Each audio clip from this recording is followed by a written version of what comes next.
Happy birthday, Nolan.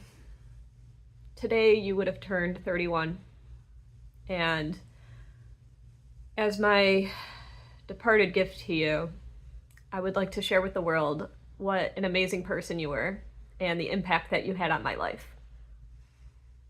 These are words I wish I could have told you in person, and my hope is that these sentiments carried during the time that you were with us. I first had the pleasure of meeting Nolan in 2019. I was doing a media tour with Ripley's Believe It or Not, and I had a stop in Toronto where Nolan lived, and we were able to connect.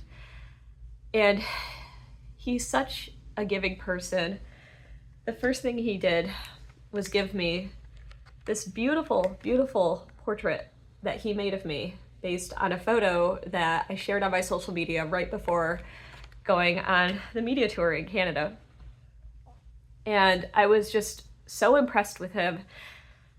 The Etch-a-Sketch artist community is quite small, and I was so incredulous about how quickly he picked up the medium and how he immediately got into preserving them. He might be the only Etch-a-Sketch artist I've ever met who's actually gotten excited about the process of disassembling and making an Etch-a-Sketch permanent. It was always such a delight to talk to him about it, because to me it's such a labor-intensive and frustrating process, and it just tickled me pink, everyone. I thought it was so cool. And it was shocking to see someone so new to the medium just take it by storm. The work he was creating was stellar, and he was so new at it. And it was so inspiring. I felt at that point like I'd been a veteran for forever. In some ways felt like my work was going stale, and to have someone like Nolan shake up the community, no pun intended, and just take it by storm and do these things that no one's done before and experiment in ways that no one else has. It was just so refreshing and exciting to be around Nolan and to talk to him about Etch-a-Sketch. And I'm so grateful for the time that I did get to speak with Nolan, the time that we got to spend together. On the day we met, Nolan was wearing this Etch-a-Sketch pin, and it was so cool. And I collect Etch-a-Sketch pins, of course, because I collect like everything. And I asked him, "Where'd you get it?" And without a second thought, Nolan took the pin right off his shirt and he just gave it to me. He just gave me this pin, and it's beautiful. And I don't know where he got it. It's so neat. And in a lot of ways, it kind of embodies Nolan's spirit. Just an Etch-a-Sketch with a thumbs up. I'm so grateful to have this pin, and it always makes me think of him, of course. And I keep it on my pin banner with all my other Etch-a-Sketch pins, but this one's my favorite. This one means the most to me. It was just such a sweet and kind and giving gesture. After meeting Nolan, we maintained correspondence with one another. He'd show me some of his Etch-a-Sketch drawings he was working on. We would talk about all kinds of things. When pandemic happened, I went through a pretty depressing period of my life for a few months there because I didn't have a car, I couldn't get around. I would go on walks, but public transit felt too scary, and so I became incredibly isolated during pandemic, as many people had. And so Nolan was one of the people that I would chat with over Zoom. And Nolan and I were both night owls, so we would talk into the wee hours of the night about all kinds of things, about our passions, about our interests, about our inspirations. We would be working on art together. He would share with me the kind of things he was doing in experimentation with Etch-a-Sketch, stuff that no one else had done before. It was incredible.